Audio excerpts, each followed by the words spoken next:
di sebuah kerajaan besar yang terletak Tatar Sunda, yaitu Kerajaan Pajajaran. Salah satu pangerannya yang bernama Raden Walang Sungsang. Suatu malam dia bermimpi bertemu dengan Nabi Muhammad.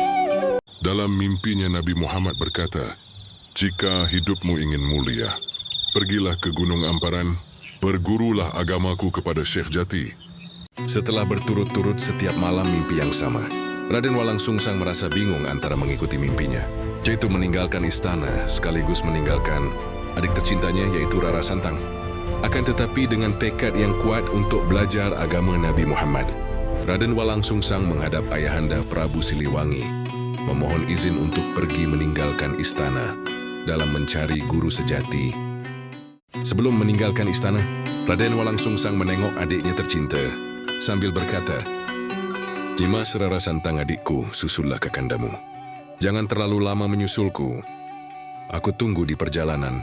Ditemani pusaka keris Kiai Malabar, walau dengan hati yang sedih dikarenakan harus meninggalkan adik yang sangat dicintainya, Walang Sungsang meninggalkan istana dan memulai perjalanannya dalam mencari guru sejati yang berada di Gunung Amparan.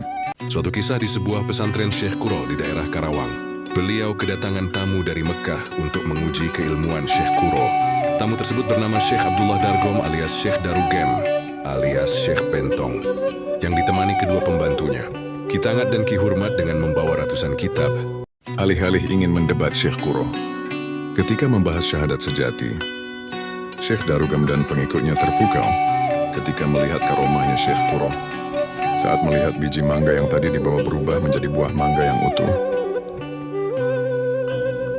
Kemudian pada saat Syekh Darugem menanyakan letak kamar mandi karena ingin berwudu, Syekh Kuro memberikan sebuah bumbung bambu yang berisi air. Syekh Darugem berkata, "Bagaimana cukup air segini untuk berwudu kami bertiga?"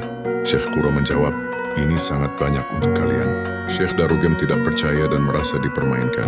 Kemudian Syekh Kuro menangkap mereka bertiga dan memasukkannya ke dalam bumbung tadi. Seketika mereka merasa sudah berada di dalam sumur dan hampir tenggelam. Akhirnya mereka memohon ampun dan memohon untuk mengeluarkannya.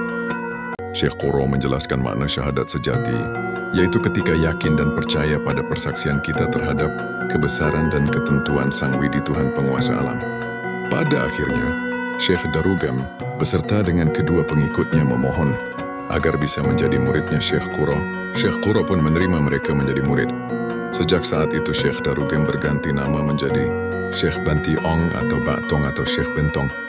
Suatu malam di pesantren Syekh Kuro, telah kedatangan seorang pemuda yang sedang mengembara. Pemuda itu disambut baik oleh Syekh Kuro.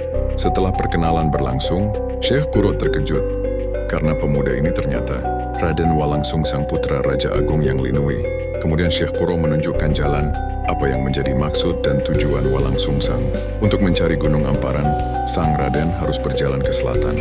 Setelah mendapatkan penjelasan Syekh Kuro, Sang Raden pun melanjutkan perjalanannya menuju selatan, kemudian menuju timur, melewati hutan belantara dan pegunungan,